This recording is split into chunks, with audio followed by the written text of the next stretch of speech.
యేసుక్రీస్తు నీకు తోడై ఉన్నా సరే ఇబ్బందులు వస్తాయి. యేసుక్రీస్తు నీలో ఉన్నా సరే మానసికమైన పోరాటాలు కలుగుతాయి. మనం చనిపోయేంత వరకు పోరాడాల్సిందే.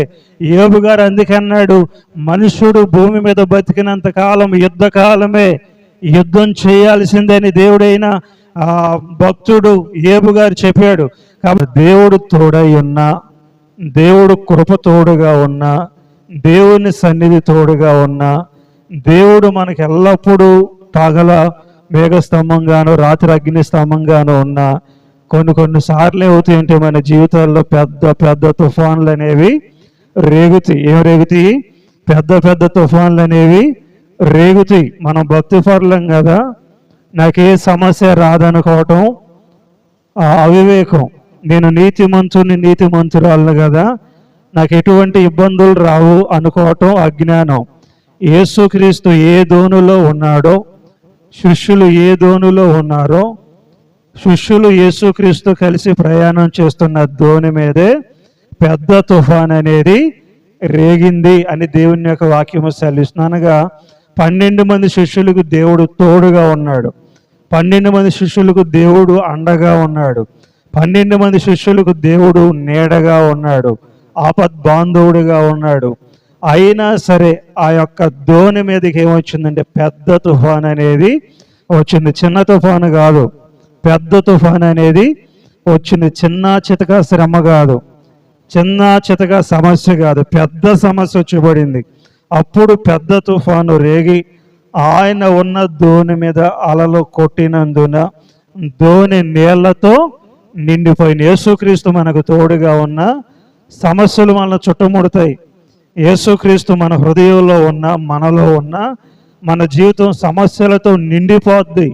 అయినా సరే మనం భయపడకూడదని దేవుని యొక్క వాక్యము సెలవిస్తుంది. ప్రభా, నువ్వు నాకు తోడుగా ఉంటే ఇంత కష్టం ఎందుకు ప్రభా, ఇంత బాధ ఎందుకు, ఇంత మానసికమైన వ్యాధిని ఎందుకు, ఇంత భయంకరమైన ఒత్తిడి దేనికి, ఇంత భయంకరమైన శ్రమ దేనికి అని మనం బాధపడతాం. నిజంగా అసలు దేవుడు తోడై ఉన్నాడా అన్న అనుమానం కూడా రావచ్చు. కానీ ఇక్కడ వాక్యం సెలవిస్తుంది, ఆయన ఉన్న దోణి మీదే పెద్ద తుఫాన్ అనేది రేగింది. మన మీదే పెద్ద పెద్ద తుఫాన్లు రేగుతాయి, పెద్ద పెద్ద దెయ్యాలు మన మీదే దాడి చేస్తూ ఉంటాయి, పెద్ద పెద్ద మనుషులే మన మీద దాడి చేయాలని చూస్తారు, పెద్ద పెద్ద సమస్యలే మన మీద దాడి చేయాలని చూస్తాయి. కానీ దేవుడు మనతో ఉన్నాడు కాబట్టి అవిశ్వాసం తెచ్చుకోక మనం మరలా ఏం చేసుకోవాలంటే బలాన్ని తెచ్చుకోవాలి. ఆయన దోణి అమరమును తలగడ మీద తల వాల్చుకొని నిద్రించుచుండెను. వారు ఆయనను లేపి, బాధ కూడా మేము నశించిపోతున్నాము, నీకు చింత లేదా అని ఆయనతో ఆయన శిష్యులేమన్నారు, నీకు చింత లేదా, మేము ఎంత ఇబ్బందులు పడుతున్నాం ప్రభా, మీకు బాధ లేదా, చేవ కుట్టినట్టు కూడా అనిపించట్లేదా, మేమెంత దరిద్రతను అనుభవిస్తుంటే నీ కంటికి మా దరిద్రతను కానరావట్లేదా, మేమెంతగా ఇబ్బందులు పడుతుంటే నీకేమాత్రం కూడా చేవ కుట్టినట్టు అనిపించట్లేదా అన్నట్టుగా శిష్యులు ఏం చేస్తున్నారంటే యేసుక్రీస్తును వాళ్ళు అడుగుతున్నారు. హల్లెలూయా.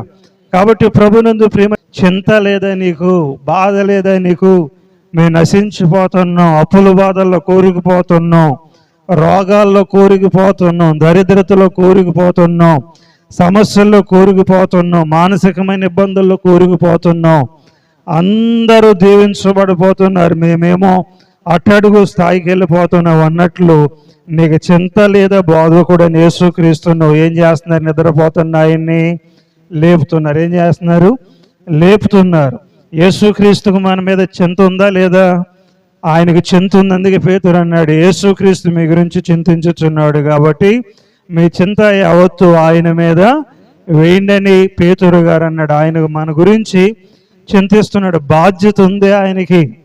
మనకంటే ఎక్కువగా మన కోసం దేవుడు బాధపడుతున్నాడు, మనకంటే ఎక్కువగా దేవుడు మన గురించి ఆలోచిస్తున్నాడు, మనకంటే దేవుడైన యేసుక్రీస్తు మన యొక్క భవిష్యత్తు గురించి దేవుడు శ్రద్ధ కలిగి ఉన్నాడు. దాంట్లో ఎటువంటి అనుమానము కూడా లేనే లేదు. నీ జీవితంలో పెద్ద తుఫాన్లు రేగటం దేవుడు చూస్తున్నాడు. నీ జీవితంలో మానసికమైన పోరాటాలు కలగటం దేవుడు చూస్తున్నాడు. నీ జీవితంలో భయంకరమైన ఇబ్బందులు కలగటం దేవుడు చూస్తున్నాడు. నీ ఇబ్బందులు, నీ బాధ, నీ వేదన, నీ దరిద్రత, నీ ఆర్థికమైన ఇబ్బందులు, ఆత్మ సంబంధమైన ఇబ్బందులు, ప్రతిదీ కూడా దేవుడు చూస్తున్నాడు. దేవుడు గుడ్డోడు కాదు, ఆయన చూపున్నవాడు. మనం గుడ్డోళ్ళవేమో కానీ దేవుడు ఏమాత్రం కూడా గుడ్డోడు కానే కాదు. ఆయన కన్నులు ప్రతి వ్యక్తిని కూడా వెతుకుతూ ఎవరే సమస్యల్లో ఉన్నారా, ఎవరిని ఏ విధంగా బలపరచాలా అని దేవుడైన యేసుక్రీస్తు కన్నులు భూలోకమంతట కూడా వెతుకుతున్నాయి అంట. ఏ కుటుంబం ఏ బాధలో ఉంది, వారిని ఏ విధంగా పరామర్శించాలి, వారికి ఏ విధంగా వాక్యాన్ని అందించాలి, వారిని ఏ విధంగా బలపరచాలి, వారిని ఏ విధంగా ఆదరించాలి, వారికి ఏ విధంగా సమస్య నుంచి బయటికి తీసుకురావాలని దేవుడైన యేసుక్రీస్తు యొక్క మంచి కన్నులు ప్రతి కుటుంబాన్ని కూడా వెతుకుతున్నట్లుగా దేవుని యొక్క వాక్యం సెలవిస్తుంది. హల్లెలూయా. కాబట్టి ప్రభునందు ప్రియమైన దేవుని బిడ్డలారా, పెద్ద తుఫాను రేగి ఆయన ఉన్న దోణి మీద అలలు కొట్టినందున దోణి నిండిపోయేను. నీ జీవితంలో సమస్యలు నిండిపోవచ్చు, సమస్యలతో నీ జీవితంలో ఇబ్బందులతో నిండిపోవచ్చు, నీ జీవితంలో భయంకరమైన వేదనలతో నిండిపోవచ్చు. అయినా ఏమాత్రం కూడా భయపడమాకు. అయినా పర్వాలేదు, నీలో ఎవరున్నారు? దేవుడైన యేసుక్రీస్తు ఉన్నాడు. ఎవరు నీకు తోడుగా ఉన్నాడు? పరిశుద్ధాత్మ దేవుడు నీకు తోడుగా ఉన్నాడు. ఎవరు నీకు తోడుగా ఉన్నాడు? ఎల్షదై అనగా సర్వశక్తిమంతుడైన దేవుడు తోడుగా ఉన్నాడు. ఎవరు నీకు అండగా ఉన్నాడు? నిన్ను అనాథగా విడిచిపెట్టని ఆదరణకర్త అయిన పరిశుద్ధాత్మ దేవుడు నీకు అండగా ఉంటాడు. కాబట్టి ఆయన అండగా ఉండగా, ఆయన మనకు దిక్కుగా ఉండగా, మన జీవితంలో సమస్యలతో నిండిపోయినా సరే ఆయన మనలో ఉన్నాడు. కాబట్టి యేసుక్రీస్తు లేచి ఏం చేస్తాడంటే గాలిని, వర్షాన్ని, తుఫానుని ఏం చేశాయంట? గద్దించిన వెంటనే అవి ఏమైపోయింది? సముద్రము నిమ్మలమాయెను, సమాధానం కలిగింది. హల్లెలూయా. సమాధానం కలిగింది. ఆయన ఒక్క మాట సెలవిస్తే పెద్ద తుఫాన్ అనేది ఒక్క సెకండ్లో అణిగిపోయింది. ఆయన మాట చాలు, మన యొక్క జీవితం ఒక సెకండ్లో మార్చబడబోద్ది. ఆయన యొక్క చిన్న మాట చాలు మన జీవితంలో, మన జీవితం ఒక రోజులో పరిమళించబడుతుంది. ఆయన మాట చాలు మన జీవితం సువాసనగా మార్చబడిద్ది. ఆయన యొక్క ఒక్క మాట చాలు మన జీవితంలో ఉన్న దరిద్రత అంతా కూడా పోవటానికి. కాబట్టి యేసుక్రీస్తు ఒకే ఒక్క మాట చెప్పాడు, సముద్రంతో తుఫాన్ ఆగిపోయింది, గాలి కూడా నిమ్మలమైంది, సమాధానం కలిగి 12 మంది శిష్యులు ఆయన వెంక అలాగే భయం కలిగి ఆశ్చర్యకరంగా చూస్తున్నారు. హల్లెలూయా. అందుకే యెషయా భక్తుడు అన్నాడు, ఆయన ఆశ్చర్యకరుడు, బలవంతుడగు దేవుడని యెషయా భక్తుడు ప్రవచించాడు. ఆయన ఆశ్చర్య కార్యములు చేసేవాడు. నీ జీవితంలో దేవుడు అద్భుతమైన కార్యాలు చేయగలిగిన దేవుడు, ఆశ్చర్యమైన కార్యాలు చేయగలిగిన దేవుడు. ఈరోజు నీ మీదకి లేస్తున్న పెద్ద పెద్ద తుఫాన్లను బట్టి ఒకవేళ భయపడవచ్చు, పెద్ద పెద్ద వ్యాధులను బట్టి భయపడవచ్చు, పెద్ద పెద్ద సమస్యలను బట్టి నువ్వు ఒకవేళ కురిగిపోవచ్చు. అయినా కానీ దేవుడు నీకు తోడై ఉన్నాడు. కాబట్టి ఆయనే నీ పరిస్థితిని అర్థం చేసుకొని, ఆయనే నీ స్థితిగతులను గమనించి దేవుడు ఏం చేస్తాడంటే వాటిని ఏం చేస్తాడంటే గద్దించి నీ జీవితంలో దేవుడు సమాధానాన్ని అనుగ్రహిస్తాడు. హల్లెలూయా. దేవుడు మర్చిపోయే దేవుడు కాదు. నిన్ను గాలి తుఫాన్లో కొడుతుంటే నిన్ను దేవుడు మర్చిపోయే దేవుడు కాదు. అలలు నిన్ను ఇబ్బంది పెడుతుంటే దేవుడు నిన్ను వదిలేసే దేవుడు కాదు. ఇబ్బందులు నిన్ను సతమతం చేస్తుంటే దేవుడు వదిలేసే దేవుడు కాదు. భయంకరంగా మానసికమైన ఇబ్బందులు ఎదురవుతుంటే దేవుడు నిన్ను అనాథగా విడిచిపెట్టే దేవుడు కాదు. కానీ నీలో కలుగుతున్న ప్రతి పోరాటాన్ని దేవుడు గద్దించి నిన్ను ఒక గమ్యస్థానానికి చేర్చగలిగిన వాడు మన ప్రభు అయిన యేసుక్రీస్తు. కానీ వీళ్ళు అన్నారు, బోధ కూడా నీకు చింత లేదా మేము నశించిపోతున్నాము అని అంటున్నారు. ఆయన మనశ్శాంతిగా నిద్రపోతున్నాడు. దాంట్లో మనం అర్థం చేసుకోవాల్సింది ఏంటంటే, ఎన్ని సమస్యలు వచ్చినా కానీ భయపడమాకండి. ఒక చిన్న కుమార్తె చనిపోయింది. తండ్రి వచ్చి ఏం చేశాడు? చావక మునిపే నా కుమార్తెను వచ్చి బాగు చేయమంటే మధ్యలో ఎవరెడ్డి వచ్చారు? రక్తస్రావంతో బాధపడుతున్న స్త్రీ వచ్చి ఆంబాగు పడింది. ఎదురుగా పని మనుషులు వచ్చారు. అధికారి, యజమానుడా, నీ కుమార్తె ఒక్కగానొక్క కుమార్తె చనిపోయింది, ఇక బాధకుణ్ణి శ్రమ పెట్టొద్దు అని వాళ్ళు వచ్చి చెప్తుంటే యేసయ్య అన్నాడు, వారి మాటలు విని నమ్మిక మాత్రం ఉంచుము, విశ్వాసం మాత్రం ఉంచుము, నీ కుమార్తె చావలేదని బ్రతికిద్దని ఆయనతో తండ్రితో ఏం చెప్పాడు దేవుడు? ఆ యొక్క వాగ్దానాన్ని దేవుడు ఇచ్చాడు, బలపరిచాడు.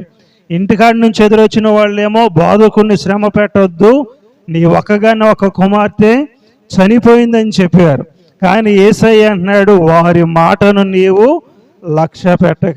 ఏం పెట్టొద్దు అన్నాడు దేవుడు, వారి మాటలు నీవు లక్ష్య పెట్టక. చూడండి 5వ అధ్యాయము 36. యేసు వారు చెప్పిన మాట లక్ష్య పెట్టక భయపడకము, నమ్మిక మాత్రం ఉంచుమని సమాజ మందిరపు అధికారితో చెప్పి యేసయ్య అన్నాడు, వారు చెప్పిన మాట లక్ష్య పెట్టక నువ్వు పాడైపోతావని దెయ్యంగాడు చెప్తాడు, కానీ దెయ్యం మాట నువ్వు వినకూడదు. నువ్వు చెడిపోతావని దెయ్యం చెప్పిద్ది, దెయ్యం మాట వినకూడదు. నువ్వు పైకి రావని అనేక మంది అనొచ్చు, వారి మాట నువ్వు వినకూడదు. నీ జీవితం పతనం అయిపోద్దని అనేక మంది అనొచ్చు, వారి మాట వినకూడదు. దేవుని మాట వింటే దేవుడు అంటాడు, నమ్మిక మాత్రం ఉంచుము, వారి మాటలు పట్టించుకోవద్దు, ఖచ్చితంగా నీ కుమార్తె బ్రతికిద్దని దేవుడైన యేసుక్రీస్తు చెప్తున్నాడు. హల్లెలూయా. కాబట్టి నీకు అనుకూలంగా మాట్లాడకుండా, నీకు ఈ అవిశ్వాస మాటలు దెయ్యం మాట్లాడినా మనుషులు మాట్లాడినా ఆ మాటలను లక్ష్య పెట్టక దేవుని మాట యందు విశ్వాసం ఉంచితే నీ మీదకి రేగిన పెద్ద పెద్ద తుఫానులు సైతము దేవుడు ఏం చేస్తాడు? అణిచివేస్తాడు. ఇప్పుడు ఈ అధికారికి ఏ పెద్ద తుఫాను రేగింది? మరణం అనే పెద్ద తుఫాను ఇతని మీదకి వచ్చింది. కుమార్తె చనిపోయింది, అదే పెద్ద తుఫాను. కుమార్తె చనిపోయింది, అదే పెద్ద తుఫాను. కానీ దేవుడు అంటున్నాడు, మరణం అనే తుఫాను వచ్చినా ఏదొచ్చినా సరే బయట మాటలు పట్టించుకోవద్దు, ఖచ్చితంగా బాగుపడద్ది, ఖచ్చితంగా నేను బ్రతికిస్తాను. యేసు వారు చెప్పిన మాట లక్ష్య పెట్టక భయపడకము, నమ్మిక మాత్రము ఉంచు. యేసు ఈ దేవుడైన యెహోవా కూడా ఎర్ర సముద్రం దగ్గర ఇశ్రాయేలు ప్రజలతో ఇదే మాట చెప్పాడు, మీరు ఓరకనే నిలుచుండి దేవుడు చేసే కార్యాన్ని మీరు కనులారా చూడండి. ఓరకనే నిలుచుండండి, ఓరకనే నిలబడి చూడండి దేవుడు చేసే కార్యాలు. భయపడొద్దు. యెహోవా చెప్పాడు, ఎర్ర సముద్రాన్ని పాయలుగా దేవుడు చీల్చి ఆ రాత్రంతా కూడా ఆరిన నేల మీద, ఏ నేల మీద అంట?